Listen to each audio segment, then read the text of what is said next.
Playoff spots are soon to be snatched up. See which teams can secure their position in the top 6 with the games today. The first match has 2 playoff hopefuls looking to bounce back from a loss just yesterday. Hello, everyone, and welcome to the LCS Countdown, where for 30 minutes we duel it out in drafts and paint the playoff picture until the timer reaches 0 and we jump into Champions Select. Before we talk about the postseason, let's take a look at the standings. Only Team Liquid and 100 Thieves hold a spot in the top 6, leaving 4 remaining for everyone else. While technically anybody can grab those spots, if Clutch Gaming, Counter Logic Gaming, or Golden Guardians drop to 11 losses, they're officially locked out of the playoff race. With playoff positioning on the line, Cloud9 announces that in lieu of continuing with the roster that has gone 6-1, they've decided to bring in Svenskeren and Golden Glue for today's match. Reaper, with a lot of community criticism, to follow immediately the announcement, did go on Twitter to justify the move, saying that Jensen, Blabber, Golden Glue, and Svenskeren are practice duos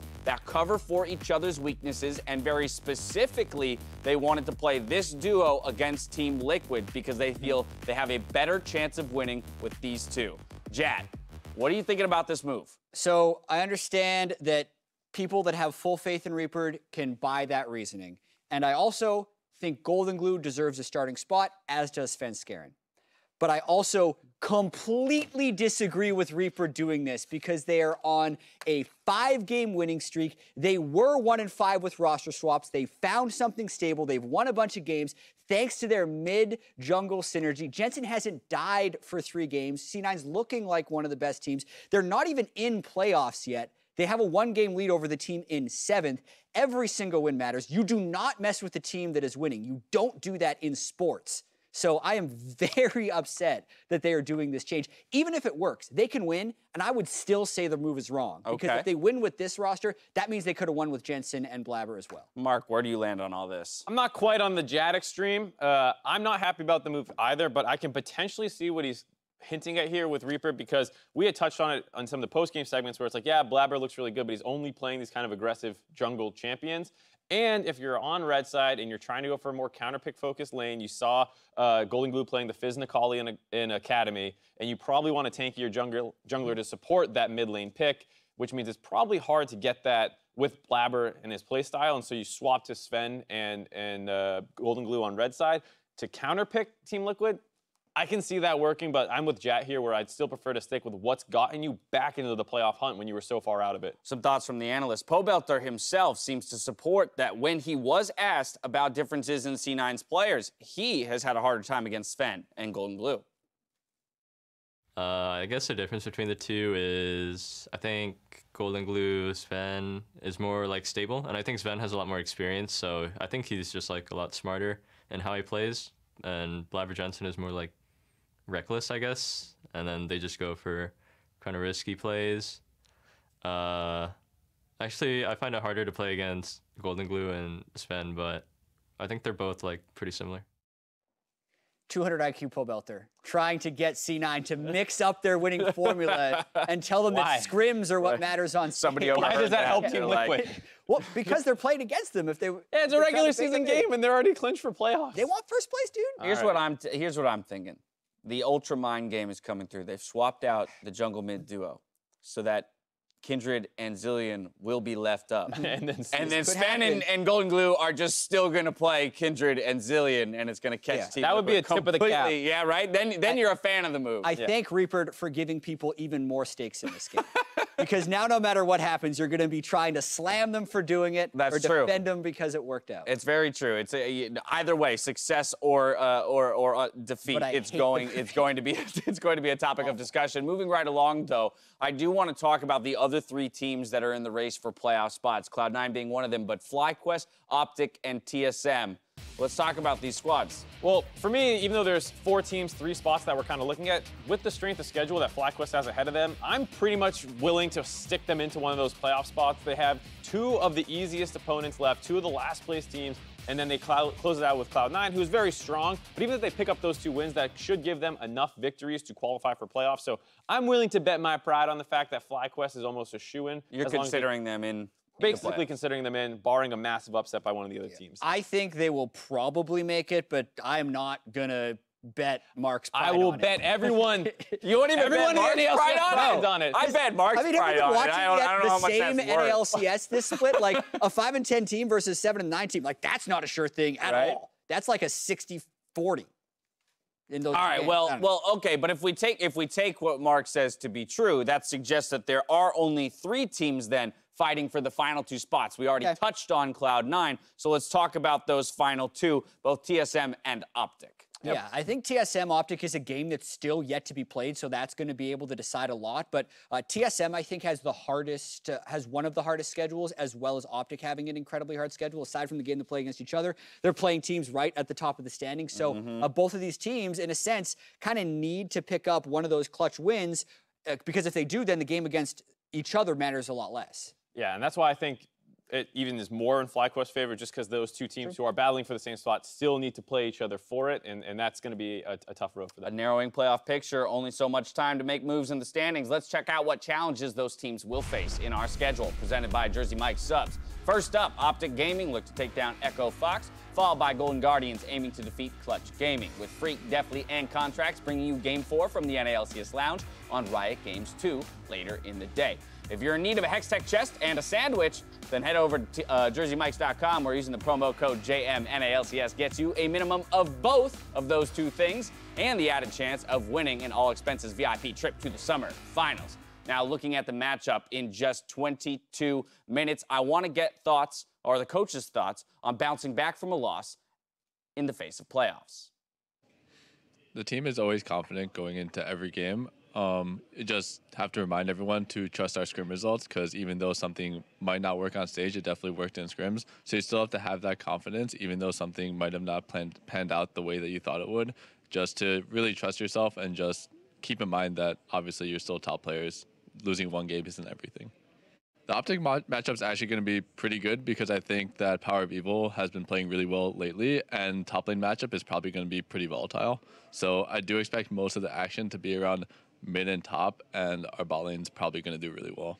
I think the race for playoff is quite hard for us, because of course, obviously having 100 Thieves, Echo Fox, and Team Liquid plus TSM who's trying to catch up.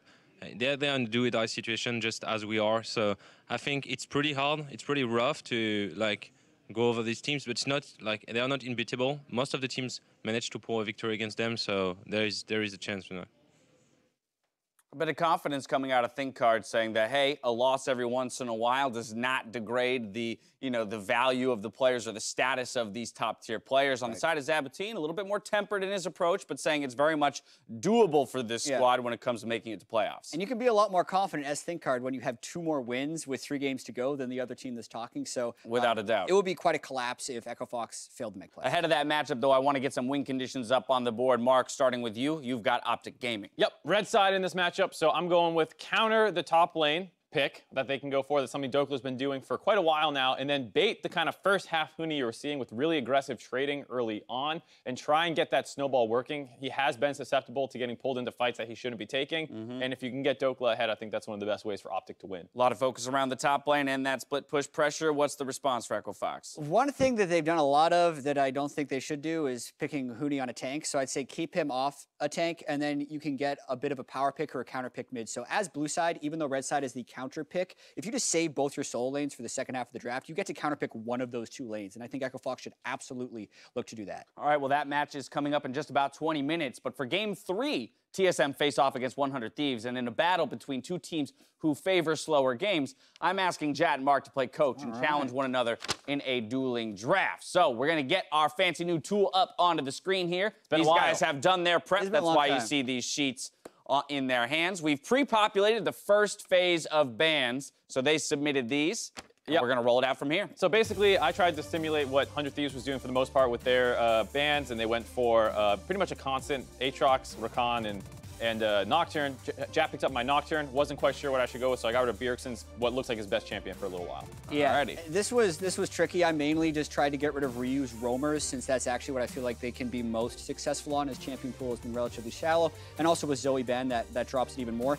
My dilemma with this first pick is whether or not to first pick Akali or first pick Kindred, because with Nocturne ban, Kindred is the best jungler, but Akali is also extremely powerful, and Bjergsen's played a lot of it. I don't think they need to take that risk in this game, so I'm actually going to be going with the Kindred as the first pick. All righty. So that gives me my 2 champions I was hoping for. I can lock these in pretty quick. We're going to do Braum and Varus. Braum and Varus, how'd you know? Wow, so creative, Mark. Yeah, I really worked hard to come up with these 2 picks. It's in no way some of their most played champions, so. Yeah, that's if Mark wouldn't have taken Braum and Varus, I probably would have taken Braum and Varus. Yep. But we've also seen this other really strong combo from a different North American LCS team. With Kindred, if you take Zillion, you're actually super good because Bjergsen's a very good Zillion. We know that Bjergsen's a Zillion player. Yeah, even though like Braum is taken and that's the best for this combo, another thing that is also super good for this combo is Tom Kench, and I don't want him to be able to ban. Now you got the triple safety. You got a lot of safety, and we'll see what we have to fill out in the next bit. All right, Mark, this strategy is fairly telegraphed, though, at this point. So what are you going to do with the remainder of your draft? On the desk yesterday, we were talking about how, like, in-game, it seems pretty hard to counter out. You need to do something in chance. Like, the problem is, I'm not exactly sure what that is. I'm going to go with something that seems to work pretty well versus Kindred and is a champion that, you know, for the most part, Ando will perform on. Gragas, not much of a surprise there. Yep. And now going to my ban phase, I'm probably going to target Marksman since that's what they're currently missing out on. And top lane pool is still open between the 2 of us. It's one of our desynced picks here. So I'm going to start targeting some other things like the Ezreal, which Sven tends to play a lot of. Fair enough. My bans right now is making sure you don't have stuff to target Zillion, so I'm getting rid of some of the strong stuff on the patch. I think Fizz is potentially scary against Zillion. Honestly, I don't know the matchup's amazing. This is where I'd be asking Griffin and Jensen to get them, but I also do know what C9 was banning against it. It was stuff like Zoe, it was stuff like this. They banned LeBlanc against it, I believe. I'm going to get there. Oh, okay. I don't want to give it away too much. I was about to Oh, sorry. Have you checked This is the problem. You get 2 coaches on what is stage. this? This is what well, the 2 actually, coach 100 feels Thieves like. only uses 1, and TSM does use 2. I mean, so exactly. From this point on, though, another marksman ban. Zaya's not really going to get played here. Potentially the Kai'Sa, which is what C9 likes to run with it a lot of the time. So I actually will get rid of the Kai'Sa for my last ban there. I think that's a good ban. My last ban actually is going to be LeBlanc as well, because I think that is good threat against Zillion. All right, so the second ban phase, rather, is complete. We got our first pick here in the second phase from Mark. Yeah, so this is the tough one. You banned out a couple of the assassin matchups I thought about potentially trying. He has been playing a fair amount of LeBlanc and Fizz and solo queue. Why don't you pick your top laner? Does he play a I'm not Kali? going to pick my top laner. Does he play a Kali? He does. He did put a couple games in a Kali, but I'm not quite sure I'm ready to think pick. he's Stage gonna ready, be Mark? Mark? Like a Ryu Akali pick. So I think I might just go for a more common pick that people sometimes play into things like the Kindred when people get low, and he has played it a couple times. I'm not sure if this is actually a great matchup, but I'm going to go with the Swain. Okay. Oh, I'm going to need to throw another letter in there. There we go. Swain Yeah. Narrow it lane. down. I was thinking about maybe Orianna. Swain. Some How would kind of Syndra do? This is just a separate question. I'm trying to think of counter picks or. It feels a little telegraphed. Into Okay. If it's a single target burst champion into Zillion. pretty easy when the Syndra balls are flying. So I was to looking get for the, some kind of that AoE. R. Maybe Orianna's better. Oh, Swain. okay. I like the idea of the AoE as well to deal with the Kindred ult, right? Like everyone comes out of Kindred ult, and then I get to act. You know. That's what I'm thinking. And Second if I don't know which one's the better lane matchup, so one of those 2 most likely for me. I don't know. I like the bans you did because I was wanting to do Ezreal, but I feel like Ashe is good in this situation, especially with the Tom Kench. You're allowed to be a little bit lower mobility, and it's one of the things that can at least kind of keep up with Varus in the laning phase. Right. And this is now the most difficult part of the draft because you're having to blind pick your top laner into Sunday. Into Someday. He hasn't put many bans towards it, and I think the thing that Someday's confident. Hanszer is always going to default back into is the Gnar. Just because later in the game he's I going to had have a a large feeling. amount of effect. Now, a lot of teams in this situation we've seen do something like the Cho'Gath or the Mundo. Yep. And we've actually been questioning that a lot in terms of, you know, what then the response would be, but Gnar kind of circumvents that. Ooh, we're going for the Jace here into the That's Gnar something. pick. Tracking these guys solo queue as well, they've been practicing a ton of sides of both the carry versus carry matchup, so Jace is absolutely something that could work in this matchup. Yeah, and it's something where I think with how much focus there is around the comp that Jeff put together, there wasn't as much focus in top lane. As these guys actually usually put into the draft phase, a lot of the times you see GP bans thrown at both these guys because they're both monsters on GP. So I think our drafts came out pretty different just due to the nature of this comp that Jeff put together. Whereas I think most of the time you would see GP bans or one of them blinding the GP and forcing the other one to take a counter matchup. So how do you feel about these compositions that you ended up with? So I like the idea of hopefully being able to split if the Jace can get ahead early on and then not have to deal with this insane tough mid to lane. split against TK. That's true. So, so like lane matchup wise, you know, how are things going? What's the strategy of the 100 Thieves comp? Yes, split push is an option if someday gets ahead, but if he doesn't, are you worried about that 5v5 team fighting phase? I'm pretty worried about the 5v5 just from what we've seen out of C9 when they execute on this, but I should have winning side lanes in both lanes. The mid lane matchup is the one that I had the least information on, and that's when I'd hopefully be able to defer to Ryu, one of the players, to help me out with what they think would be the best matchup in there so I can get a stable mid lane matchup and focus more on getting my side lanes ahead. What about for you on the side of TSM? Well, my biggest worry is one of the side lanes is going to lose because Jace is going to have top pressure against Gnar, and I also have a weaker bot lane because he has Varus Braum, so that's going to be a struggle.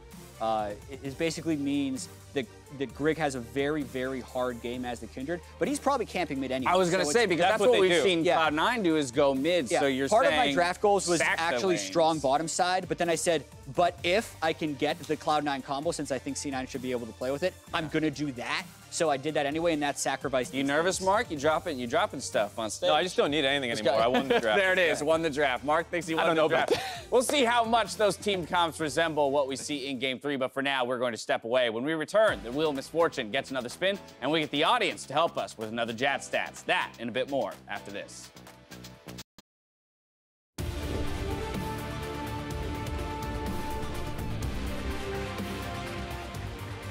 Welcome back to the LCS Countdown. We've made our way out to the arena because when Mark and I get embarrassed, we like to put that out front live in front of an audience. So first off, we're going to kick things off with some Jat Stats. I'm sure you've done your work and have prepared some... Oh, the jingle, of course. Oh, my. Man, there is something going on behind the scenes. Yeah, what are you doing to people? I'm not sure, Mark. I got to say, I got some good Jat Stats this week. Did you know Jensen hasn't died since week 6? Yes. Yes, I did. But I'm going to ask you then, who has the most deathless games, because it's not Jensen, in the NALCS this Well, week? yeah, he hasn't played every game. It's obviously not So, Jensen. yeah, that was just to get into the question. Oh, that was the context setting for... So all right, so who's...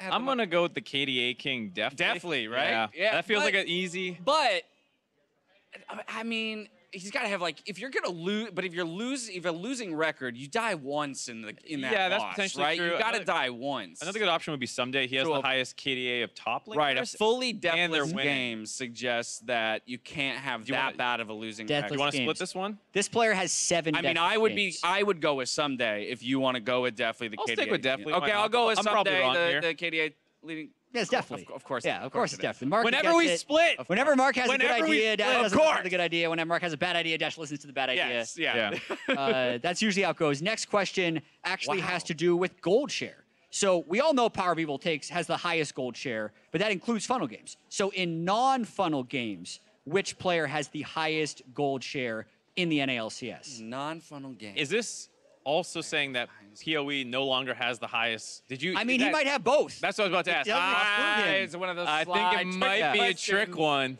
Oh, Jat, we found you out. Did we?